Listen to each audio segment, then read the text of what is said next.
Bismillah. Assalamualaikum warahmatullahi wabarakatuh. Alhamdulillah nahmaduhu wa nasta'inuhu wa nastaghfiruh wa na'udzu billahi min shururi anfusina wa min sayyiati a'malina. من يهده الله فلا مضل له ومن يضلل فلا هادي له أشهد أن لا إله إلا الله رب السماوات والأرض وما بينهما العزيز الغفار وأشهد أن محمدا عبده ورسوله المصطفى والمختار. قال الله تعالى في كتابه الكريم أعوذ بالله من الشيطان الرجيم يا أيها الذين آمنوا اتقوا الله حق تقاته ولا تموتن إلا وأنتم مسلمون.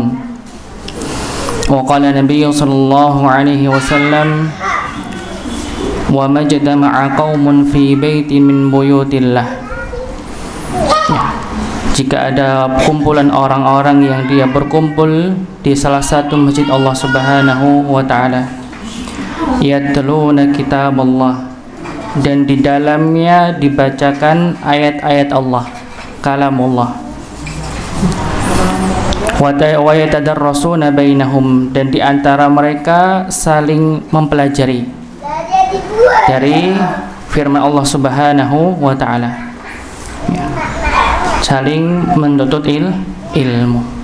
Illa nazalat alaihimus sakinah, maka orang-orang yang di dalam masjid tersebut, ya, jika niatnya lurus karena Allah Subhanahu wa taala untuk mencari ridha Allah Subhanahu wa taala, menuntut ilmu, ya, illa nazalat alaihimu sakinah, dia akan mendapatkan ketenangan. Ghasyiyatuhumur rahmah, dan Allah Subhanahu wa taala menyelimuti majelis ilmu itu dengan rahmatnya.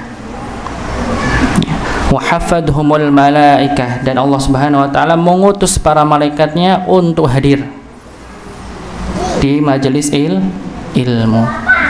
Ya, sampai disebutkan mengepakkan sayap-sayap mereka. Ya, sebagai penunjukan untuk mengagungkan orang-orang yang dia hadir di majelis ilmu untuk menuntut ilmu. Ya, wa hafadhumul malaikah wa dzakarallahu fimman 'indah. Ya, dan Allah Subhanahu wa taala dengan bangganya akan menyebut nama-nama siapa saja yang dia hadir di majelis ilmu. Okay. Jadi ada 4 Bapak Ibu sekalian, ya, yang disebutkan dalam hadis tadi yang kami baca. Keutamaan orang yang dia hadir di masjid untuk menuntut ilmu. Ya, ini maksud ilmu syar'i, ilmu agama. Ya. Maka Allah Subhanahu wa taala akan memberikan tadi yang pertama adalah menurunkan ketenangan. Jadi orang-orang yang dalam keadaan galau mungkin Bapak, nggih, atau mungkin ada rasa resah, banyak pikiran kerjaan, nggih, atau ada masalah apapun, nggih, ketika hadir di majelis ilmu, maka Allah Subhanahu wa taala akan memberikan ketenangan. Apalagi mungkin pas itu bertepatan dengan materi yang dia butuhkan pada saat itu, maka akan munculnya ketenangan dalam majelis ilmu. Yang berikutnya Allah juga akan memberikan, yaitu melimuti di majelis ilmu itu dengan rahmat, kasih sayang Allah Subhanahu wa taala, dan kita harapkan ridha Allah Subhanahu wa taala. Kalau Allah sudah memberikan rahmat, semuanya akan mudah Bapak Ibu sekalian. Semua akan mudah. Apalagi nanti ketika Allah Subhanahu wa taala akan buka rahmatnya ketika kita sudah di hadapan Allah Subhanahu wa taala, dikumpulkan pada padang mahsyar, yang tidak kita butuhkan kecuali dengan rahmat Allah Subhanahu wa taala. Ya, karena kebanyakan nantinya manusia itu masuk surga bukan dikarenakan banyaknya amal. Manusia itu nanti masuk surga bukan dikarenakan banyaknya amal, tapi apa Bapak Ibu sekalian? Dikarenakan rahmat Allah. Kalau banyaknya amal tapi Allah tidak merahmati, sama saja. Ya. Maka pentingnya rahmat Allah Subhanahu wa taala. Maka rahmat Allah itu salah satunya bisa kita raih dengan kita hadir di majelis ilmu. Ya. Yang ketiga, ya Allah Subhanahu wa taala juga akan mengutus para malaikat hadir, Bu. Ada yang lihat Bapak Ibu malaikat di sampingnya? Mungkin temannya ya. Malaikat nanti akan turun di majelis ilmu walaupun kita tidak pernah melihatnya. Ya, tapi sampai disebutkan sampai mungkin celah-celah itu tidak ada sisa. Kalaupun kita mungkin Allah berikan misalnya bisa melihat gitu, maka seakan-akan penuh ini tempat dengan para malaikat.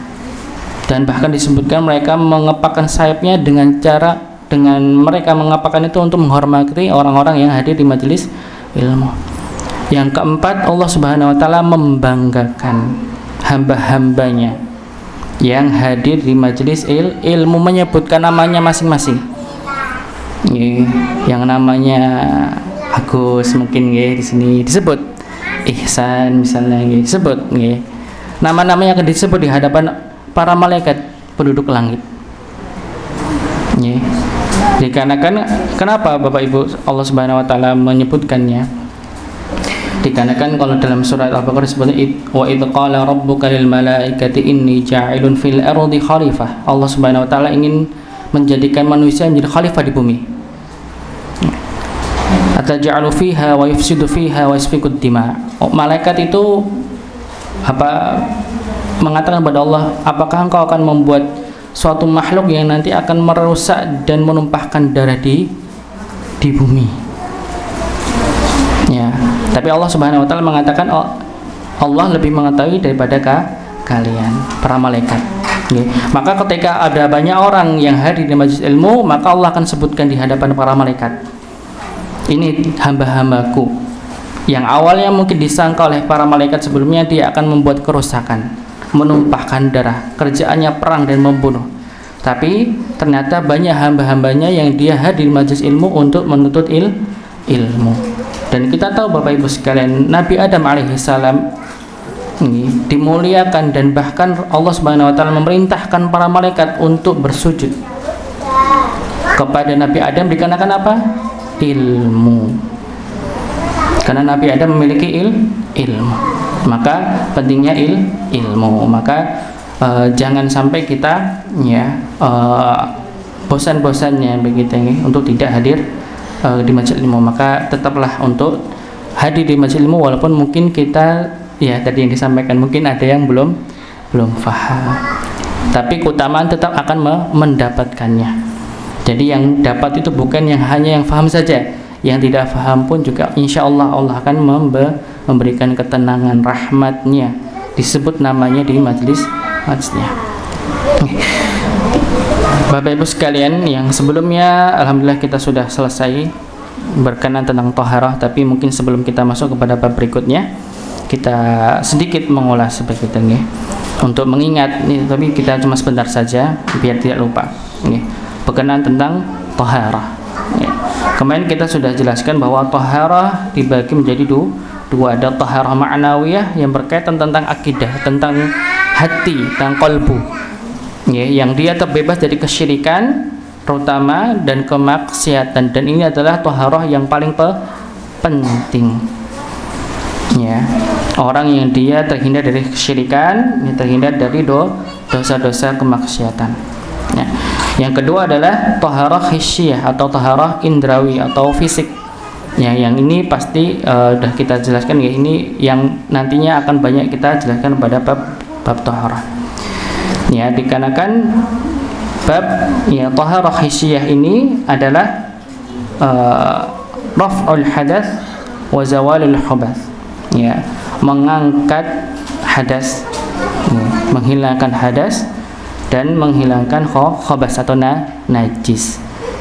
Yang kita sudah sampaikan Jadi taharah ini berkaitan tentang menghilangkan hadas dan najis.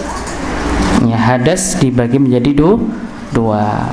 Ada hadas besar, ada hadas kecil. Hadas kecil yang itu keluar dari dua jalan, yaitu lubang kencing dan lubang BAB, BAK dan BAB. Ya. Dibersihkannya, diangkatnya hadas dengan cara berwudu. Ya.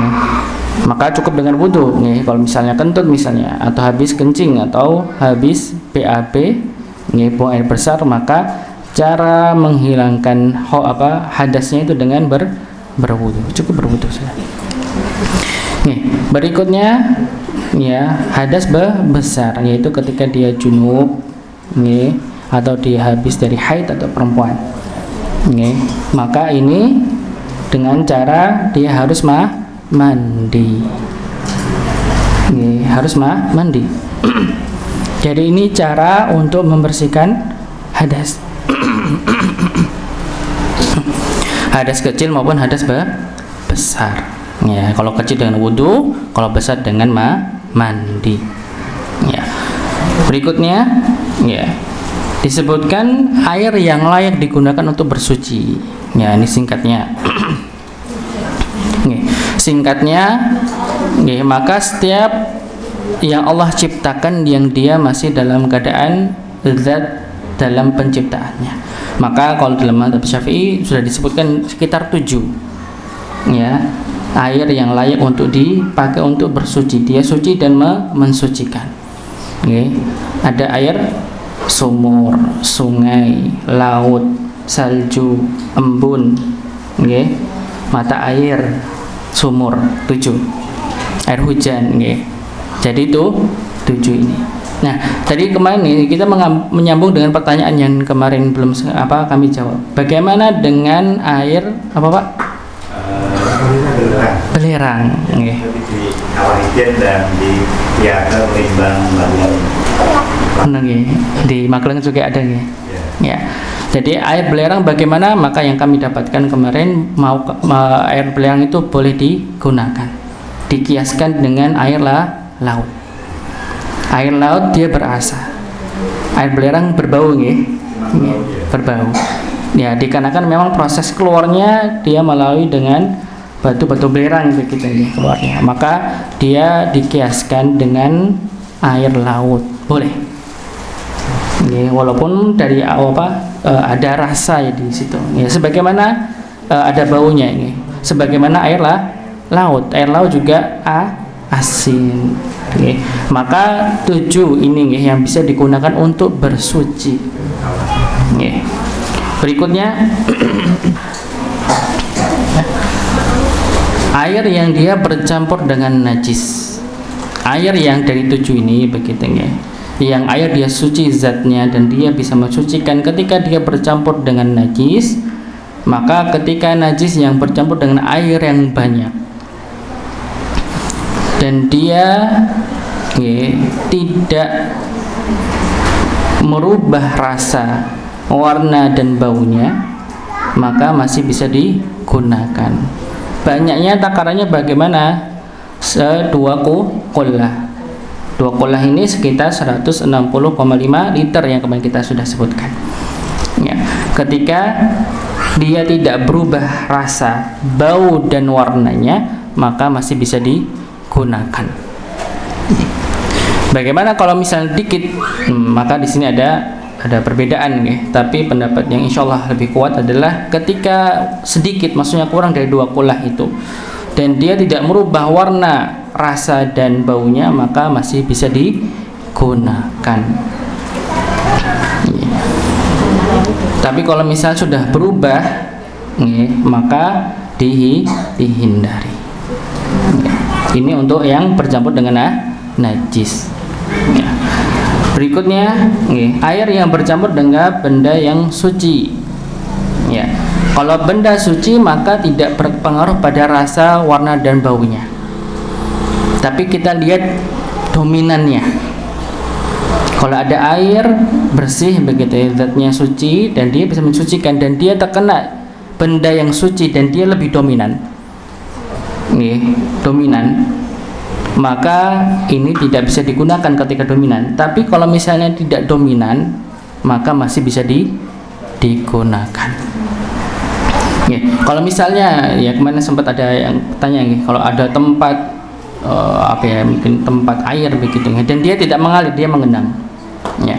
Dan digunakan untuk mencuci, misalnya untuk cuci piring, nyuci baju, untuk mandi ternak, mandi manusia dan sebagainya. Jadi satu, dan dia sampai kita lihat misalnya umumnya manusia ketika melihat, bukan dilihat dari orang yang di situ, nggih, tapi orang yang di luar pun melihat dia ada perubahan, nggih, dominannya ke sabun misalnya, kotor begitu, nggih, sabunnya lebih dominan, maka tidak bisa digunakan. Tapi kalau misalnya dilihat ternyata tidak sampai dominan pada posisinya, maka masih bisa digunakan. Maka salah satu caranya, misalnya kita punya satu ember nih, ketumpahan air susu misalnya, atau sirup lah begitu, nggih. Nah, ketika misalnya kita lihat itu tidak dominan susunya yang tercampur pada air, maka masih bisa digunakan. Tapi kalau misalnya kita lihat, oh ini udah air susu, oh ini udah air sabun kelihatannya, maka ini tidak bisa digunakan. Maka salah satu mungkin prakteknya adalah untuk kita bisa bilang ini kira-kira air sabun atau tidak, atau air susu atau air teh misalnya gitu, nggih. Maka mungkin bisa kita minta orang yang tidak tahu tercampurnya air itu untuk menilai kira-kira ini air apa.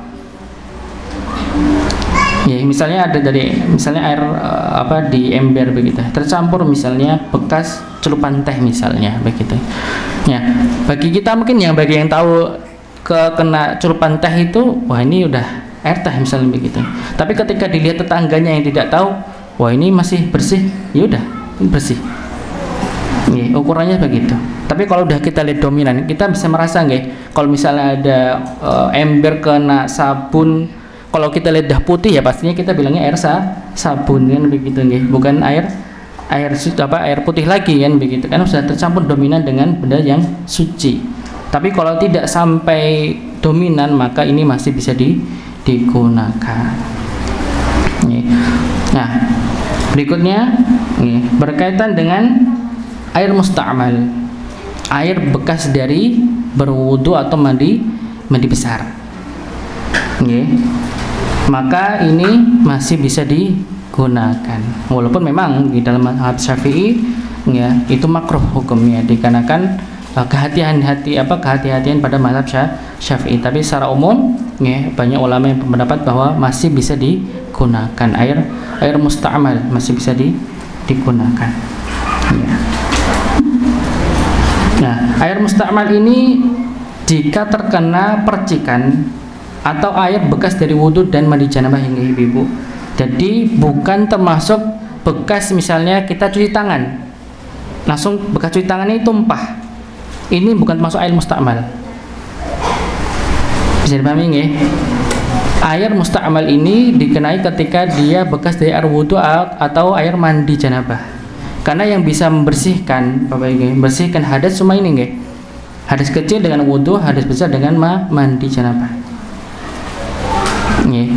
Jadi kalau misalnya tidak berkaitan dengan dua ini, hanya misal cuci tangan, misalnya mau makan cuci tangan, percikan airnya itu kena, maka ini bukan termasuk air musta'mal, karena bukan berkaitan pada wudhu, niatnya bukan wudhu, niatnya cuci tangan saja.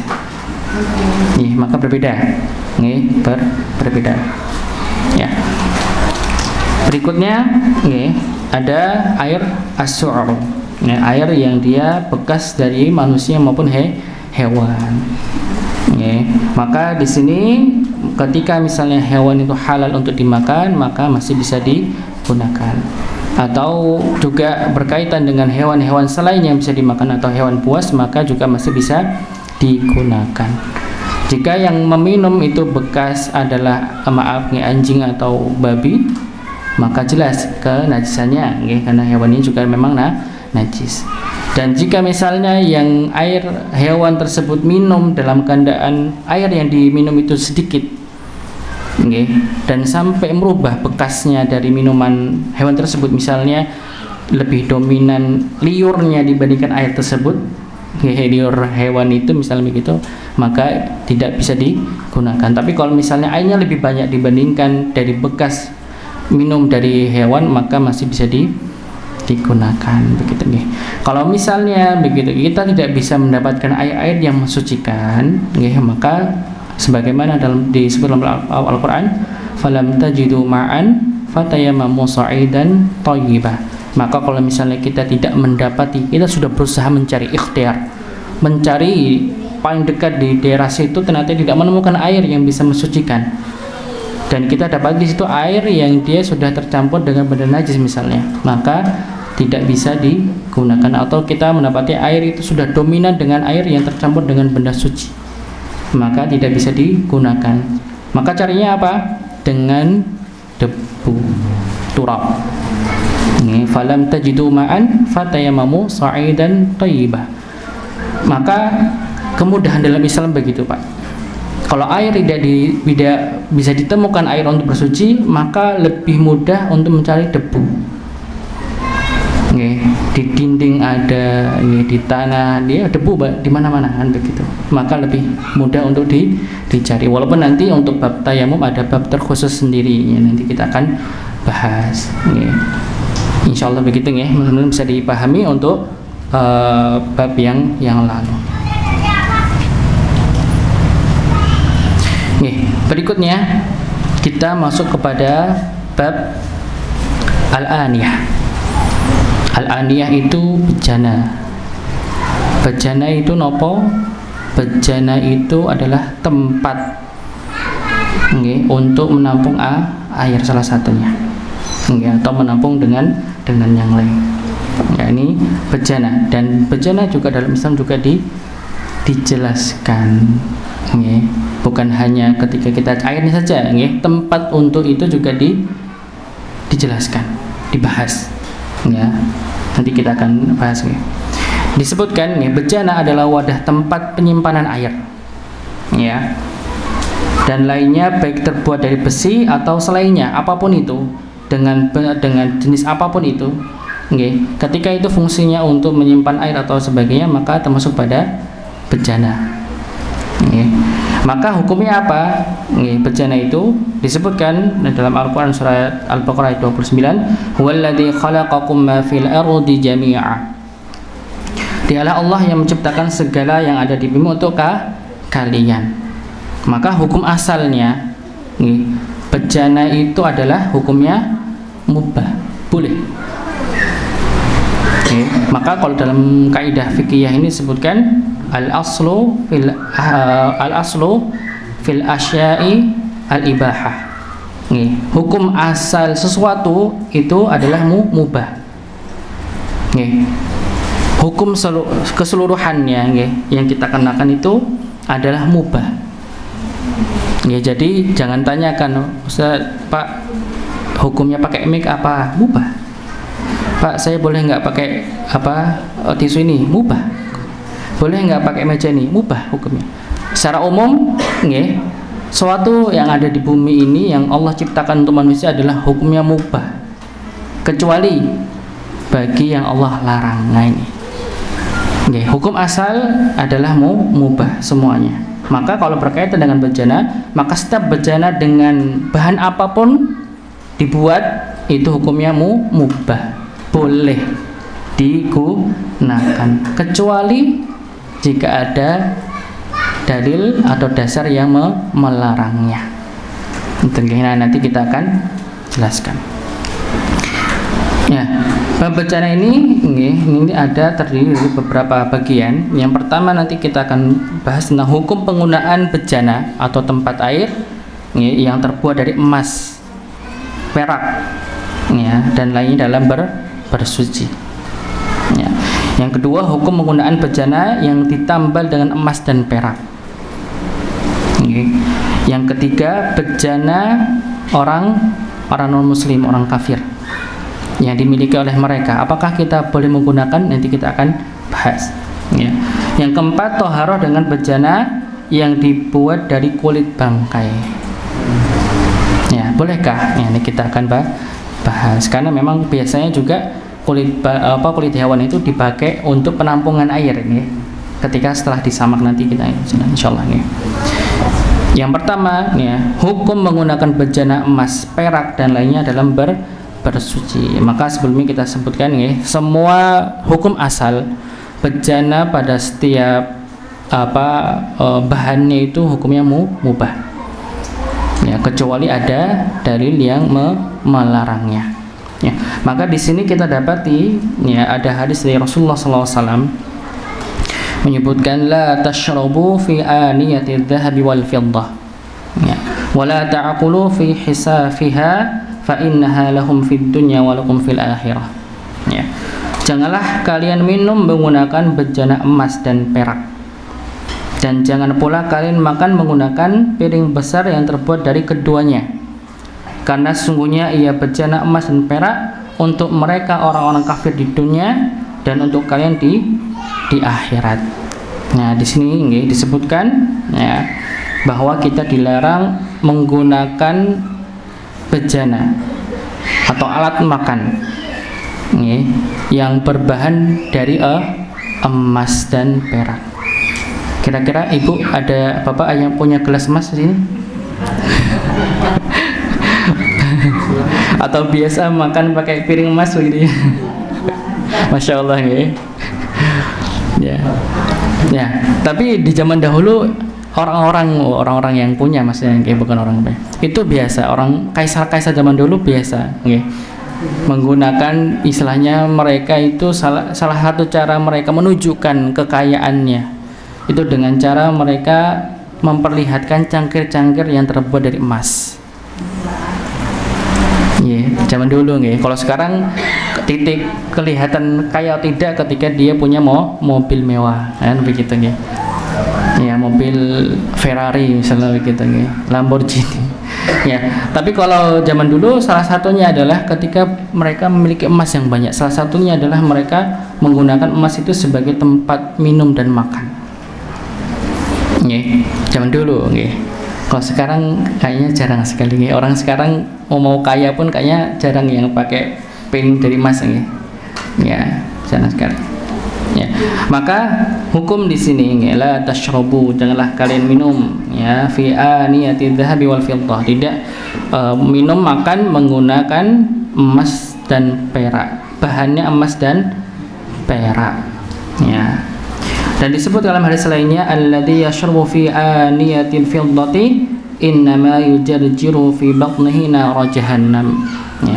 Orang yang minum menggunakan bejana perak ya, apalagi emas maksudnya di sini sejatinya ia hanya menggelagakkan api neraka jahanam dalam perutnya. Ini ancaman jadi bukan main-main Jadi orang yang dia menggunakan peralatan emas perak dalam makannya, maka ya termasuk orang yang seakan-akan dia menggelegakkan menumpahkan dalam tenggorokannya, dalam perutnya api neraka jahanam. Ini sebagai ancaman larangan bahwa kita tidak boleh menggunakan bejana yang terbuat dari emas dan perak ya. Hadis ini adalah dalil yang menerapkan pengharaman makan dan minum dengan menggunakan bejana emas dan perak tanpa penggunaan yang lain. Maka hadis ini menunjukkan bolehnya menggunakan keduanya dalam taharah bersuci ya. Jadi Bapak Ibu sekalian, untuk pembahasan pada buku ini memang saya ngambil dari kitab Al-Muyassar, Fiqhul Muyassar. Hadis ini mengambil pendapat yang masih membolehkan ketika digunakan untuk bersuci. Karena ulama yang di sini mengambil pendapat yang dimaksud dari hadis tadi la tashrabu fi aniyati dhahabi wal fiddati ini berkenaan tentang untuk digunakan makan dan minum. Jadi selain untuk makan dan minum maka masih bisa digunakan.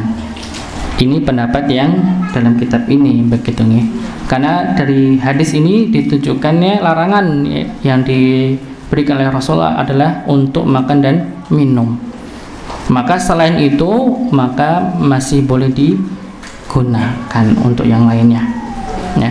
Sedangkan memang ada banyak ulama juga berpendapat tidak boleh. Ini sifatnya keumuman. Maka bukan hanya makan dan minum saja, digunakan untuk tempat air untuk berwudu nggak boleh. Bahkan dibuat untuk piala pun nggak boleh. Medali emas pun tidak dibolehkan.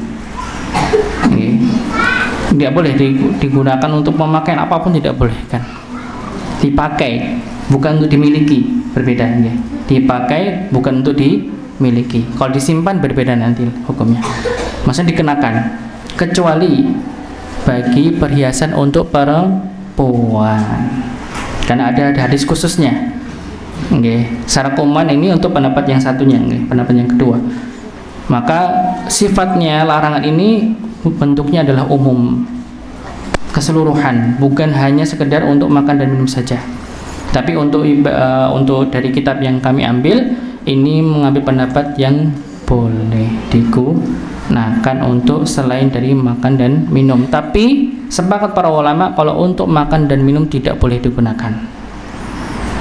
Bapak Ibu beli emas 1 kilo misalnya, dibuat di kerajinan dibuat kerajinan mangkok, satunya dibuat untuk sumpit magnemi goreng gitu ya, maka tidak boleh. Kenapa tidak boleh? Maka salah satu ilatnya, salah satu alasannya begitu adalah kelihatan, apa bahasa kita mungkin glamor, berlebihan ya, sampai emas pun dibuat untuk piring dan sendok ya, kayak nggak ada bahan lainnya.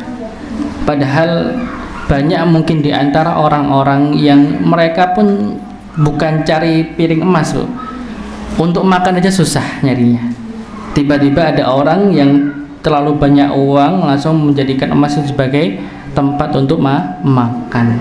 Maka ini berlebihan. Maka ini yang satu yang dilarang. Dikarenakan dalam Islam juga kita dituntut untuk lebih sederhana.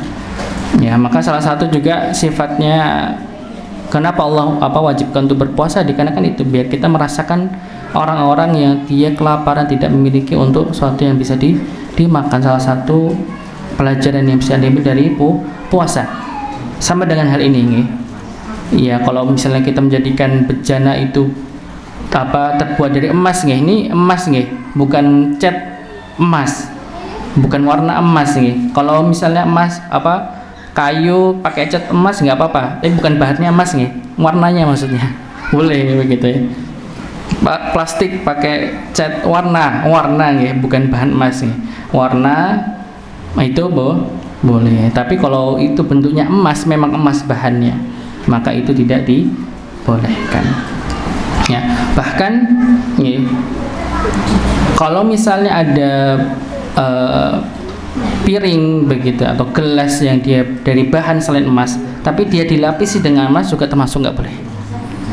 Walaupun bahan dasarnya dia bukan emas tapi dilapisi, maka ini juga termasuk yang tidak dibolehkan. Sekali lagi, kalau untuk berkaitan ini dengan untuk bersuci ya, karena memang zaman Rasulullah dulu tidak ada keran zaman Rasulullah maksudnya tidak ada keran langsung buka gitu, tidak. Maka mereka kadang biasanya menampung air di daerah bejana-bejana untuk dipakai untuk berwudu. Maka Rasulullah melarang bejana itu dengan bahan emas dan perak. Ya. Berikutnya, hukum menggunakan bejana yang ditambal dengan emas dan perak. Ya. Bila tambalan terbuat dari emas, maka haram menggunakannya. Kalau misalnya ibu punya piring kaca, pecah, apa bahasanya Pak? Bentet Sang ibu beli emas 1-2 gram, dileretin, dibuat ditambal, maka itu tidak boleh. Lebih mahal tempelnya daripada piringnya gitu Tapi ini karena biasa begitu orang, karena sifat emas itu kan lunak lebih lunak dibandingkan besi kan begitu, lebih mudah untuk dibentuk ya. Maka biasanya orang zaman dahulu tuh ada beberapa kadang juga kita dapati ada orang yang dia tanggal giginya dikasih gigi palsu dari emasan begitu karena mudah dibentuk begitu ya. Maka kalau misalnya kita ada bejana begitu yang dia ditambal dengan emas, maka itu hukumnya haram, tidak boleh digunakan. Ini secara mutlak kan para ulama ya, karena ia tercakup di dalam keumuman hadis tadi ya. Adapun bila tambalnya terbuat dari perak yang sedikit, maka boleh menggunakan. Kalau untuk perak maka masih dibolehkan untuk digunakan untuk menambal, tapi kadarnya sedikit Tapi kalau misalnya bahan peraknya, bahan tempat bejana itu benar perak, maka itu tidak dibolehkan. Tapi kalau untuk menambal, maka itu boleh. Tapi perak nih, Bu. Jadi kalau emas tidak dibolehkan. Nah, sebagaimana dalam hadis disebutkan, in kasara qadahu Rasulillah sallallahu alaihi wasallam fattakhadha makana sya'bi silsilata min fiddah. Ya. Wadah minum Rasulullah, wadah minum Rasulullah SAW pecah. Maka beliau merekatkan bagian yang pecah dengan rangkaian dari perak. Ya, ini hadis khususnya Rasulullah pernah mendapati bejananya ini pecah. Maka Rasulullah merekatkan antara pecahan bejana itu dengan perak. Ini salah dasar bolehnya kita misalnya begitu untuk merekatkan bejana yang pecah dengan perak. Kalau untuk emas maka sepakat para ulama tidak membolehkan menggunakan emas untuk menjadi perekat dari bejana. Ya, tapi nggak mungkin istilahnya harga yang mau ditambal sama yang tambalnya berbeda jauh. Mending sekarang pakai lem aja, lebih enak ya Pak. Lem aja dia, nggak mahal daripada pakai emas atau perak. Ya, berikutnya bejana milik orang non muslim, orang kafir. Ya, hukum asalnya bejana orang kafir adalah halal untuk digunakan. Hukum asalnya bejana atau alat penampung air atau makanan yang dimiliki oleh orang-orang kafir itu hukum asalnya adalah halal untuk digunakan. Hukum asalnya, ya. Kecuali bila diketahui najisnya. Ketahui kalau misalnya orang itu terbiasa menggunakan bahan-bahan yang najis sifatnya, digunakan tempat itu untuk najis. Ya, dikarenakan apa? Orang-orang kafir orang-orang Nasrani, Yahudi dan sebagainya, ya tidak sekompleks di dalam Islam. Ya. Jadi mereka kadang beda dengan cara najisnya itu berbeda.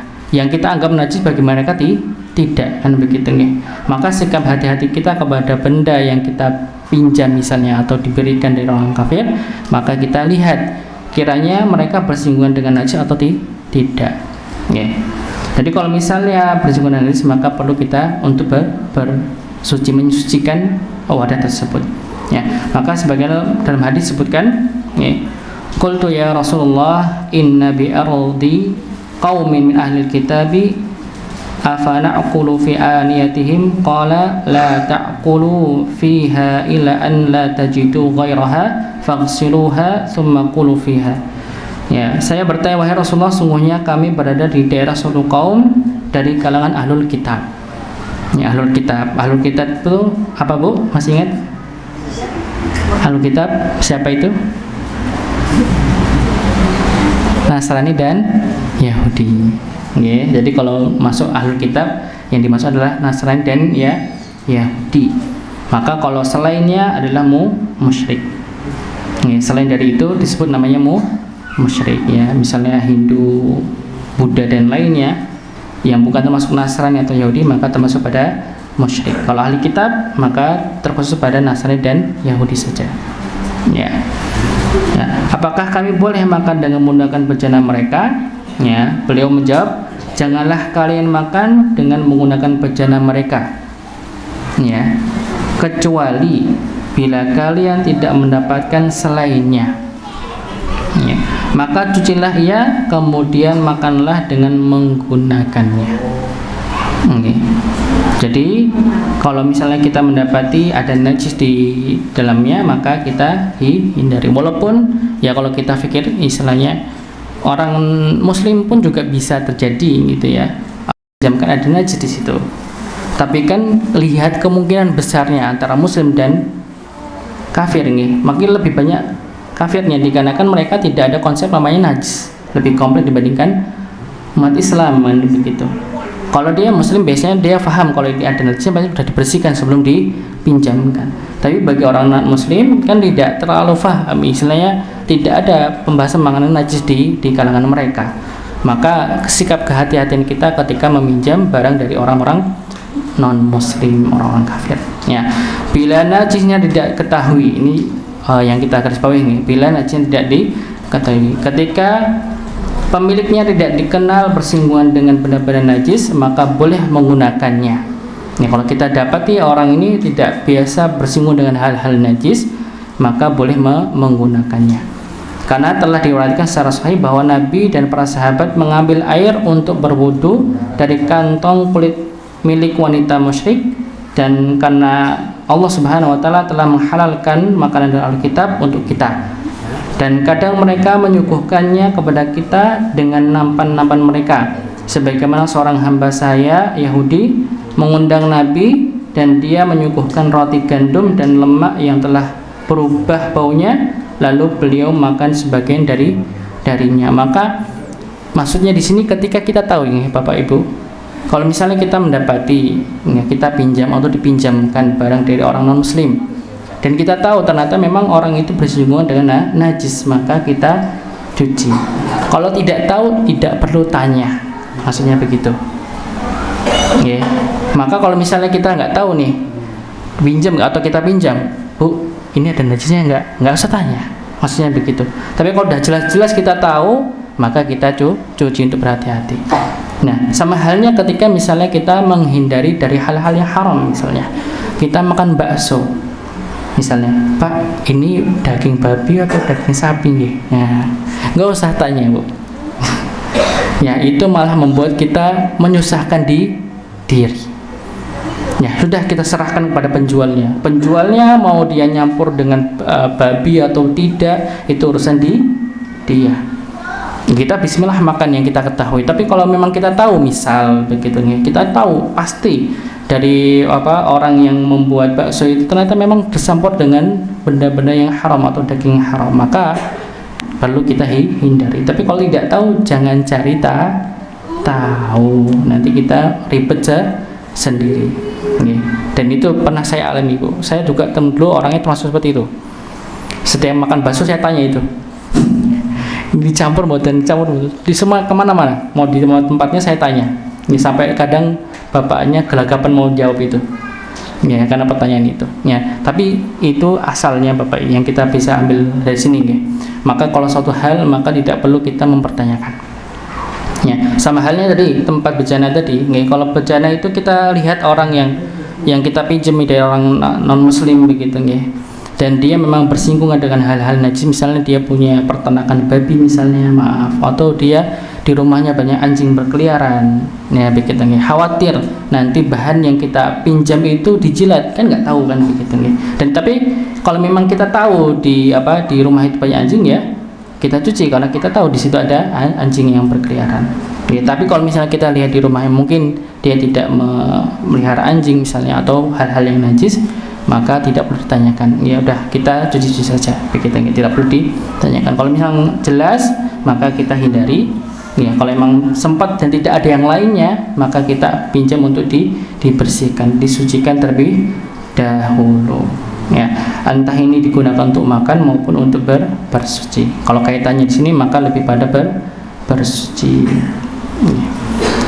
Maka kalaupun nanti kita pertanyakan masalah bagaimana keran, okay, sama halnya. Kalau keran itu terbuat dari emas, maka ya dihindari begitu, okay. Walaupun itu cakupannya bukan pada bejana, ya, karena dia dialirkan air untuk berwudu. Ya, wallahu a'lam bishawab. Ya, ini untuk keran. Tapi jarang ya kita temukan keran dari emas, ya. Ya jarang. Atau perak. Kalau perak ada model nih. Kalau perak 1 gramnya berapa, Bu? Kalau perak tahu nggak, Bu? Ya. Kalau emas 1 juta ya, masuk 1 juta berapa? 1 gramnya. Ada yang koleksi emas? Ya, biasanya kalau perak kan lebih murah, lebih murah. Ya. Berikutnya, ya, tohara bersuci dengan bejana yang dibuat dari kulit bangkai. Ya, ini dihukumi, ya, dikarenakan memang biasanya kulit hewan itu digunakan untuk tambungan, dan biasanya kalau orang-orang Arab itu biasanya mereka buat untuk air begitu, untuk wadah air itu bukan dari kalau orang India kan biasanya pakai perak, ya, atau aluminium gitu, Kalau orang Saudi biasanya pakai kulit-kulit hewan, unta, kambing dan sejenisnya. Ya, digunakan untuk tempat wadah air, disamak. Ya, tapi disamak dulu nggih. Ya. Kulit bangkai yang sudah disamak boleh digunakan berdasarkan hadis Rasulullah SAW. Ya, disebutkan ayyuma ihabin dubigha faqad tahura. Ya, kulit apapun yang telah disamak maka sungguh ia telah suci. Disamak tahu nggih Bu, Bapak? Disamak. Kulit hewan itu sebelum digunakan itu dia disamak, dipisahkan sama bagian-bagian yang dia bisa membusuk. Nih, makanya nanti kalau kita tahu pakai beduk nih, beduk atau rebana itu pakai kulit hewan nih. Nah, itu kan hasil samakan. Biasanya dipisah bagian yang lunak, yang dia mudah untuk membusuk ini, biasanya digunakan untuk kerupuk kulit bisa begitu. Tapi bagian-bagian yang luar, yang paling dekat dengan bulu itu, ya, itu biasanya nanti dikeringkan dan nanti prosesnya panjang begitu. Nah, nanti itu bisa digunakan untuk kerajinan-kerajinan. Nah, salah satunya adalah dengan digunakan untuk wadah air tadi.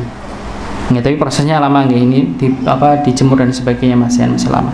Dikasih bahan-bahan tertentu biar menghilangkan bau dan sebagainya. Ya.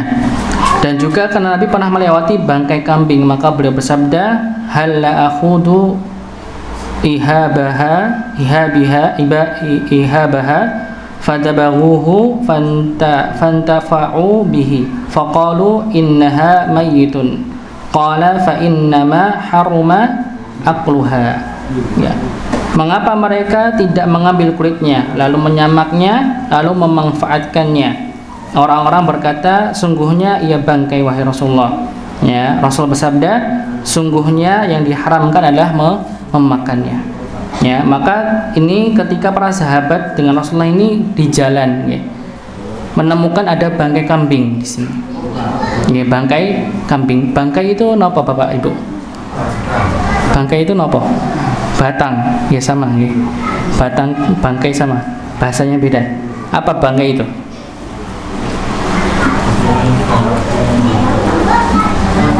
Bangkai. Kalau tidak membusuk, bangkai kah? Kalau tidak membusuk, apa bangkai itu? Kalau dalam Islam bangkai itu dua. Ya. Jadi kalau dalam Islam itu pertama, dia mati dalam keadaan tidak disembelih, misalnya ketabrak atau kena penyakit. Dia mati, hewannya, maka itu masuk pada bangkai. Atau ketika dia disembelih tapi tidak menggunakan syariat Islam, dibunuh tidak menggunakan syariat Islam, maka itu masuk bangkai. Ya, ini namanya bangkai. Ya. Jadi kalau misalnya ada hewan begitu, dia keracunan misalnya atau ketabrak, maka dia mati dalam keadaan bangkai. Nggak boleh kita ambil untuk dimakan. Bahaya juga. Bahkan pernah kena di Gunung Kidul, ada sapi kena apa itu, saya lupa penyakit apa itu, mati sapinya, langsung dikuburkan karena eman, diambil lagi jasadnya, disembelih, dipotong, dibagikan warga. Tahu nggih? Langsung kena penyakit apa Pak itu Pak? Antras, Masya Allah. Ya, nggak boleh begitu. Maka itu masuk pada bangkai. Atau ketika dia cara penyembelihannya tidak dengan syariat Islam, cara syariat Islam, maka itu termasuk pada bangkai. Itu hal itu ya. Maka kalau misalnya ada hewan dia mati sebelum dia disembelih dengan syariat Islam, dia mati dalam keadaan itu, maka dia bangkai. Kalau misalnya disembelih sebelum dia meninggal, misalnya ketabrak begitu, dia belum meninggal belum mati, tapi ada kesempatan untuk disembelih, maka masih ada kesempatan untuk menjadi halal itu sebagai dimakan. Ya, kalau misalnya ada ayam, ayam mati ketelindas, bolehkah dimakan Bapak Ibu? Tidak. Kalau misalnya pas kita tahu, ternyata di dalamnya ada telurnya, bolehkah kita makan telurnya? Boleh nggak Pak? Boleh nggak Pak? Apakah telurnya yang di dalam ayam itu termasuk bangkai? Tidak? Tidak boleh nggak? Ya, kalau misalnya telurnya itu belum bercangkang, belum ada cangkangnya, maka dia termasuk bangkai. Tapi kalau dia sudah bercangkang, maka dia termasuk terpisah dari bangkai tersebut. Ya, biasanya kalau kita nyembelih ayam petelur kan pasti ada, kadang ada yang masih bercangkang, ada yang enggak ya. Ya. Nah, misalnya ke posisi ayam itu dalam keadaan mati, bukan disembelih jadi bangkai, maka telur yang dia belum bercangkang itu statusnya dia masih menyatu di dalam daging tersebut, maka tidak boleh untuk dimakan. Tapi kalau misalnya telur itu sudah bercangkang, otomatis dia terpisah sudah. Maka posisi pun masih di dalam perut ayam tersebut, kalau kita belek diambil begitu ya, maka sebagian ulama ada pendapat itu masih termasuk boleh dimakan karena dia bukan termasuk pada bangkai. Nih. Kalau ikan termasuk bangkai mboten? Ya, begitu nggih. Ya.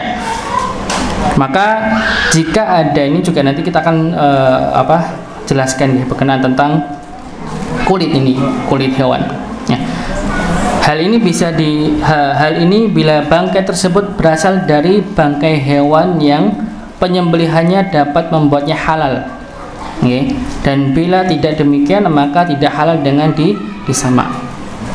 Jadi kalau misalnya bangkai, posisinya bangkai ini. Tapi kalau jelas nih, kalau misalnya ada kambing kita sudah sembelih, otomatis dia udah semuanya boleh dimakan, mau diapain boleh. Tapi posisinya kalau misalnya kita dapati ada kambing, sapi mati dalam keadaan bukan disembelih atau sakit penyakit, maka bolehkah kita makan dagingnya? Tidak. Tapi kalau untuk memanfaatkan kulitnya, maka boleh dengan syarat disamak tadi. Okay. Disamak untuk digunakan untuk wadah air atau sejenisnya. Okay. Jadi kalau misalnya hewan yang jadi bangkai itu hewan yang sejak awal dia hidup tuh posisinya hal dimakan dagingnya, ya seperti kambing, sapi dan sebagainya, maka ketika dia bangkai diambil kulitnya dan disamak maka boleh digunakan. Ya. Ada bulunya, maka yang suci maksudnya bulu bangkai yang hal dimakan saat ia belum menjadi bangkai. Adapun daging bangkai maka ia najis dan haram, ya dimakan berdasarkan firman Allah Subhanahu wa taala, illa an yakuna maitan aw daman fashuhan aw lahman khinzirin fa innahu rijsun. Kecuali daging hewan yang mati, bangkai darah yang mengalir atau daging babi, karena semua itu kotor. Ya.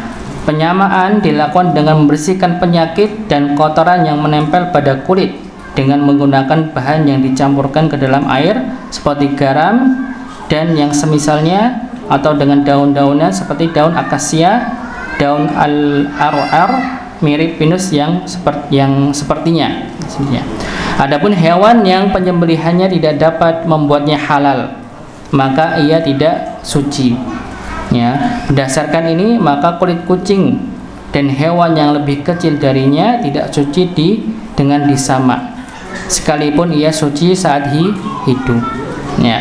Kulit hewan yang haram dimakan, sekalipun ia suci saat hidup, maka ia tidak suci dengan disamak. Ya, ringkasnya, ya, hewan apapun yang mati sedangkan ia termasuk yang dagingnya halal dimakan, maka kulitnya dapat disucikan, ya, dengan disamak. Sebaliknya, hewan apapun yang mati sedangkan ia tidak termasuk yang dagingnya halal dimakan, maka kulitnya tidak dapat disucikan dengan disamak. Okay. Jadi kalau misalnya kita mendapati ada hewan seperti contohnya buaya yang biasa dipakai ini kulitnya, atau ular, maka hewan ini yang sikap warak itu sikap berhati-hati para ulama. Walaupun sekali lagi memang ada sebagian ulama yang membolehkan begitu untuk digunakan, ya. Tapi kalau untuk anjing dan babi ini termasuk yang sudah jelas tidak bisa digunakan. Tapi kalau untuk seperti buaya yang lainnya, ya, yang dia asalnya dia suci masa hidupnya, ketika dia bangkai disamak maka sikap hati-hati kita lebih baik tidak menggunakan. Jadi bukan hanya untuk tempat air saja, untuk dipakai untuk jadi tas, dipakai untuk sabuk, sepatu dan sebagainya. Maka lebih hati-hati sikap kita menggunakan kulit dari hewan yang halal untuk dimakan. Walaupun memang ada sebagian pendapat ulama yang membolehkan kecuali kecuali babi dan anjing. Tapi sikap hati-hati kita untuk menggunakan kulit hewan yang digunakan untuk tempat wadah air berwudu khususnya atau yang lainnya, maka menggunakan hewan yang bisa atau yang halal dimakan. Begitu nggih. Jadi ini berkaitan tentang bejana ya. Tadi kita sebutkan bejana yang sudah disepakati para ulama. Yang tidak dibolehkan adalah yang dia berbahan dari emas dan perak. Ya, untuk makan dan minum. Ya, kalau untuk bejana wudu maka pendapat yang kuat insya Allah begitu ya. Itu adalah boleh menggunakannya. Jadi kayak misalnya digunakan untuk medali dan sebagainya, untuk pendapat yang pertama ini dalam kitab ini itu boleh. Ya, begitu. Tapi kalau untuk makan dan minum jelas para ulama sepakat untuk tidak boleh menggunakan bahan dari emas atau perak digunakan untuk makan. Ya. Sedangkan bejana yang dia ditambal dari emas maka para ulama mengharamkan secara mutlak, tidak boleh. Kalau untuk dari bahan perak maka masih membolehkan menambal dengan perak. Ya. Untuk bejana orang kafir, ya sekali lagi kami sebutkan tadi, maka tidak boleh kalau memang tidak ada yang lainnya boleh. Kalau misal ada yang lainnya maka hindari. Ya. Kalaupun memang terpaksa harus menggunakan maka dicuci terlebih dahulu dari najis. Sekali lagi yang kami sebutkan ya, dikarenakan berbeda ya, antara muslim dan Nasrani atau orang-orang non muslim ya, berbeda. Kita punya konsep najis, mereka pun juga berbeda sikapnya, pembacaan mungkin berbeda. Entah ada atau tidak, wallahualam, saya belum pernah belajar ya bagi mereka, tapi mungkin berbeda dengan kita. Ya, kita lebih berhati-hati, lebih banyak. Ya. Dan yang terakhir tadi berkenaan tentang dari kulit hewan. Jadi misalnya kalau kulit hewan itu bisa dimakan dagingnya, maka bangkainya boleh untuk digunakan, bangkai kulitnya bisa kita gunakan disama untuk digunakan untuk air atau tempat-tempat lainnya.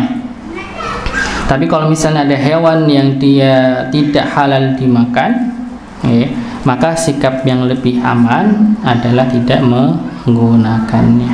Dan insya Allah kalau di Indonesia banyak apalagi pas setelah dari Idul Adha, nggak banyak kulit-kulit sapi kambing banyak sekali.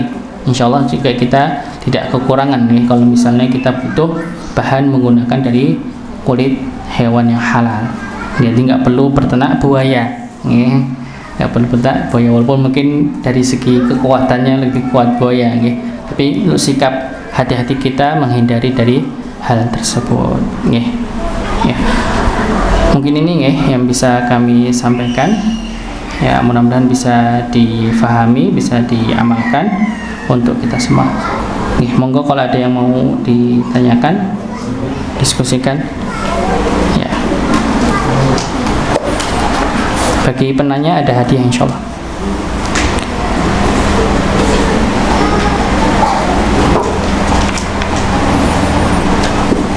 Monggo para penonton ada yang tanya langsung.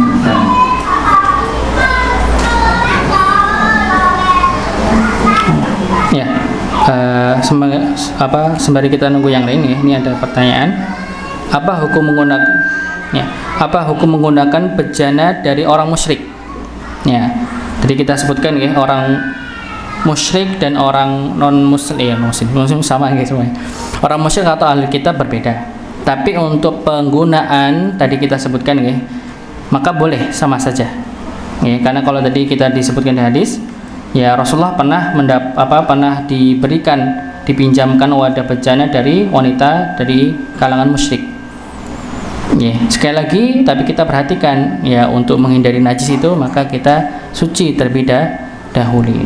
Ini untuk bejana ya. Apa hukumnya menggunakan alat-alat makan dan minuman bekas dipakai orang-orang musyrik?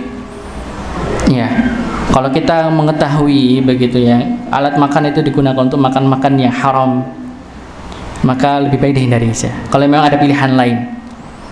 Dan biasanya kalau kata teman saya, enggak, tergantung ya di negara mana. Kalau di Jepang biasanya mereka udah paham.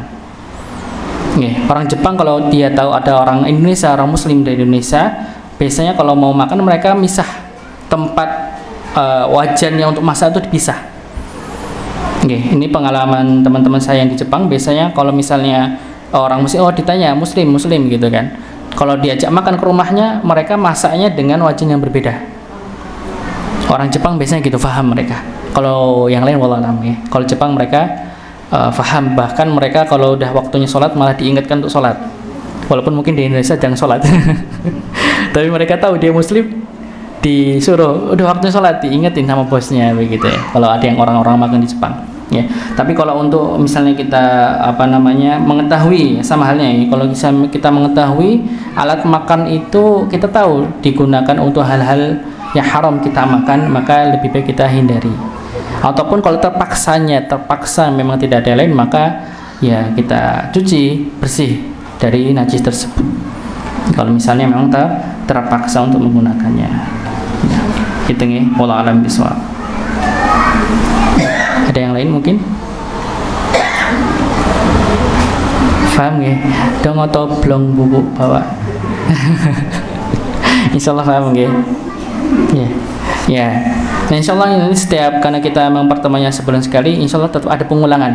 Oke, sebagaimana tadi kami ya, pas tohara juga kita ulang sedikit biar kita agak ingat-ingat, baru masuk kepada bab selanjutnya. Begitu ini.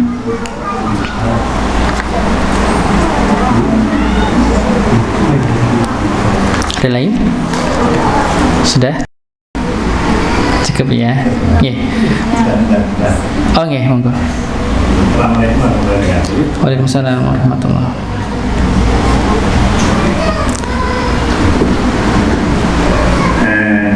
Ada sedikit yang perlu saya tanyakan. Ini mengenai penjualan hewan di zaman modern ini, terutama di negara-negara maju.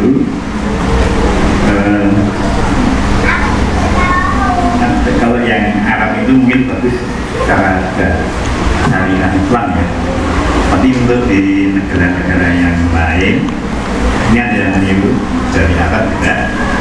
Namun kalau kita nggak tahu, maka yang menyembelih itu Muslim atau non Muslim, itu bagaimana kalau kita makan dagingnya gitu ya. Kalau mungkin kita nggak tahu orangnya yang menyembelih itu, tapi kita makan, bagaimana hukumnya? Pernah ya, kayaknya pernah kami jelaskan, tapi nggak apa, kita ulang sedikit. Untuk sembelihan orang ahlul kitab, maka dalam Islam masih dibolehkan. Ahlul kitab, Nasrani dan Yahudi. Tapi kita terapkan itu ketika ketika kita di luar kawasan muslim. Jadi kalau di kawasan muslim seperti Indonesia ini, jangan cari jagal orang non muslim, banyak orang muslimnya. Jangan cari-cari non muslimnya. Kalau posisinya ketika kita di Eropa misalnya, kita punya tetangga orang non muslim ya.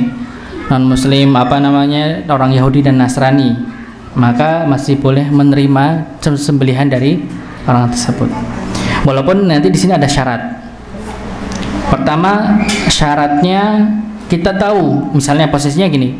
Posisinya ketika kita hadir di rumah tersebut, kita makan. Ya, langsung kita menyaksikan tuh penyembelihannya. Maka misalnya dia nyembelihnya dengan cara syariat Islam, sembelih, bukan dipukul, tapi disembelih lehernya. Langsung kita tahu dia tidak menyebutkan nama selain Allah.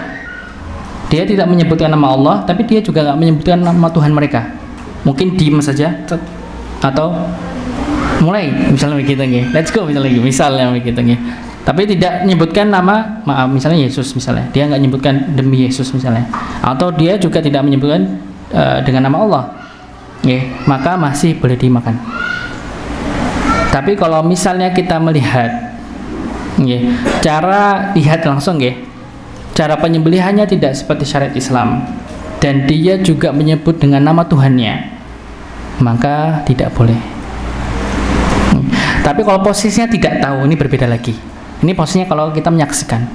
Kalau posisinya kita tidak menyaksikan, tidak tahu, tiba-tiba dikasih jadi misalnya kita nggih, tiba-tiba udah jadi stick misalnya, maka boleh dimakan. Dan sekali lagi jangan ditanya. Ya, Pak, ini sticknya sembelihnya gimana? Pakai Bismillah atau pakai Yesus? Nggak usah. Ya, udah terima saja. Ya, terima saja. Ketika memang kita tidak tahu, terima saja. Ya. Ini untuk ahlul kitab, untuk orang Nasrani dan Yahudi. Ya. Kalau dalam mazhab Syafi'i lebih teliti lagi. Ya. Orang Nasrani ini harus dilihat, emang dia keturunan Nasrani sejak awal atau tidak. Kalau dalam mazhab Syafi'i seperti itu. Kalau misalnya dia murtad, bukan dari dari agama aslinya Nasrani, maka tidak boleh diterima. Misalnya dia Muslim, jadi non Muslim, sembelihannya nggak boleh. Tapi kalau sejak awal dia memang keturunannya sejak nenek moyangnya itu dia orang Nasrani sampai sekarang begitu, maka masih boleh. Ini untuk mazhab Syafi'i, kehati-hatian dari mazhab Syafi'i. Tapi secara umum, kalau misalnya kita tidak tahu, maka kalau itu dari ahlul kitab masih boleh untuk menerima. Tapi kalau misalnya dari musyrik ini berbeda. Kalau tadi berkenaan tentang bencana masih bisa dengan syarat yang sama dicuci. Tapi kalau untuk sembelihan orang musyrik di luar dari ahlul kitab, di luar dari Nasrani dan Yahudi, maka tidak boleh, entah tahu ataupun tidak tahu. Kalau untuk musyrik, ya, misalnya kita nggak tahu, tiba-tiba ada stick nih, tapi kita tahu ini bukan orang dari ahlul kitab, bukan orang Muslim, bukan dari ahlul kitab, maka tidak boleh diterima. Terima saja, tapi kita nggak makan, untuk melegakan hatinya saja. Ya, tapi kalau makan tidak. Kalau musyrik berbeda, nggih. Ya, kita tahu nggih, Yahudi dan Nasrani ini itu kan dulu agama samawi sebelumnya. Ya, walaupun sudah berbeda karena mereka harusnya sudah mengikuti Islam karena utusan terakhir adalah Nabi Muhammad SAW, begitu. Tapi kalau orang musyrik, orang-orang Hindu, Buddha dan sebagainya, itu mereka menyembah bukan pada sesembahan awalnya. Mereka membuat sendiri ajarannya dengan patung-patung dan sebagainya. Kalau orang Nasrani dulu seperti Nabi Musa, Nabi Isa itu kan dia Muslim, bertauhid, mengesahkan Allah. Tapi setelahnya banyak orang-orang yang merubah syariat nabi-nabi mereka menjadi sekarang. Jadi Trinitas tadi, ada Tuhan Bapa, Anak dan Roh Kudus, kan berubah. Nah begitu nggih. Beda dengan musyrik. Kalau musyrik sejak awal dia sudah bukan dari agama atau kitab yang diturunkan sebelumnya. Begitu nggih bedanya. Nah, jadi sesembelihan orang ahlul kitab sama orang musyrik itu berbeda. Walaupun sekali lagi, ya bukannya kita boleh langsung terima semua nih. Maksudnya ada ketentuannya, apalagi ketika memang posisinya kita di daerah orang non muslim. Kalau di Indonesia banyak orang muslim, cari orang muslim saja. Makanya kalau sembelih, orang nyembelih juga pilih-pilih. Misalnya kalaupun muslim, ya dia lihat dia sholat atau tidak. Kalau dia tidak sholat, ya kalau bisa cari yang sholat, karena ukuran muslim itu dia sholat atau tidak, begitu nggih. Itu nggih, Pak. Monggo. Tadi yang bertanya ada 5 buku, Bapak silakan. Mau milih yang mana? Dari yang pertama tadi Bapak, monggo. Nggih. Oh, nggih. Misalkan kita makan daging rusa. Iya, itu kan bukan babi dan bukan daging. Tidak mungkin kita kalau rusa liar itu kita ambil. Bagaimana kalau kita berusaha menembak tapi kita berbuat dengan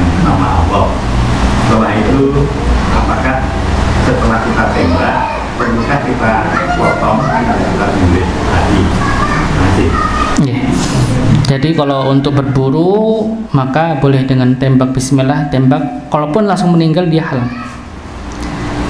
Kalaupun misalnya dia belum meninggal dan memang kita bisa untuk mengeluarkan darahnya, keluarkan darahnya saja.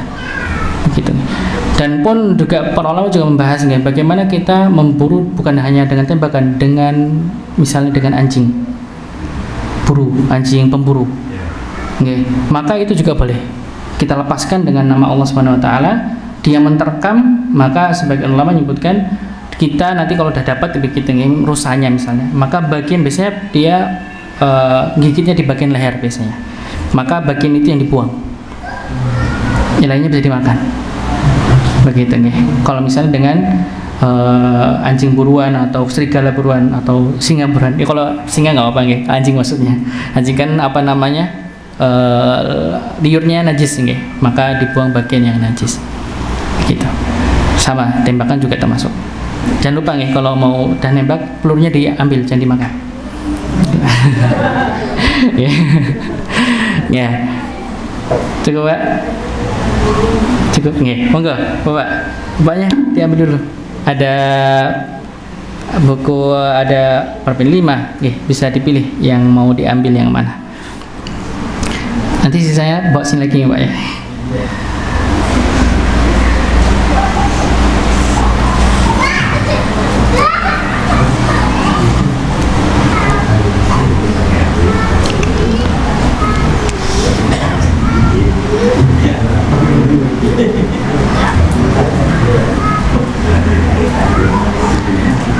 Ya, salah satu nih.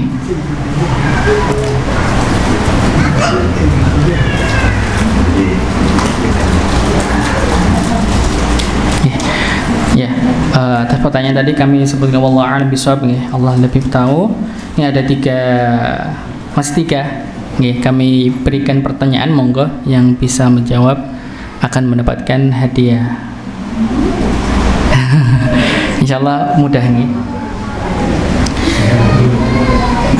Yang pertama, monggo ibu bapak yang bisa, adik-adik juga monggo kalau ada yang bisa menjawab. Apa itu air as-su'ru? As-su'ru apa as-su'ru? Air apa itu?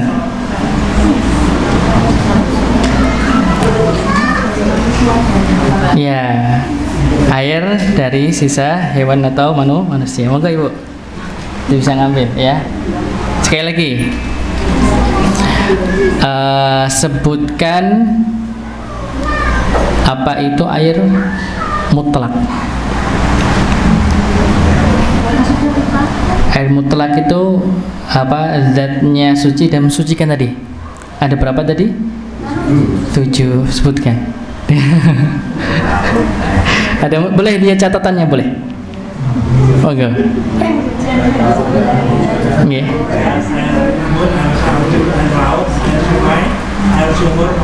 Ya, air sungai. Monggo. Boleh nggak nih yang lagi di? Boleh ya. Satu lagi. Nggih. Gampang insyaallah. Ini nggak keluar dari materi ini. Apa itu air musta'mal? Air berwudu ya, air yang telah dipakai untuk berwudu dan mandi janabah. Monggo. Tadi yang menjawab bisa memilih nih. Yang pertama tadi siapa? Ibunya tadi. Langsung bapaknya, ibunya lagi. Yang apa tadi?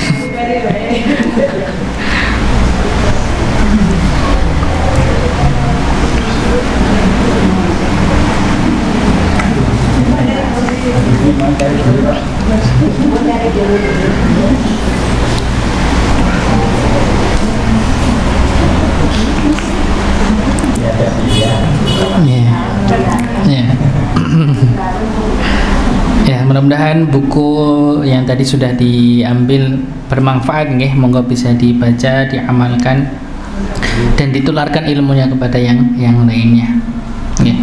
Mungkin cukup itu yang bisa kami sampaikan. Mohon maaf jika ada yang kurang berkenan, mohon maaf jika ada yang kurang, mohon maaf jika ada kekeliruan dikarenakan kekurangan ilmu yang kami miliki.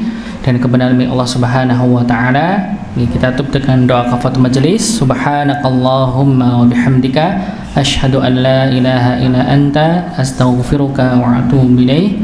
Assalamualaikum warahmatullahi wabarakatuh.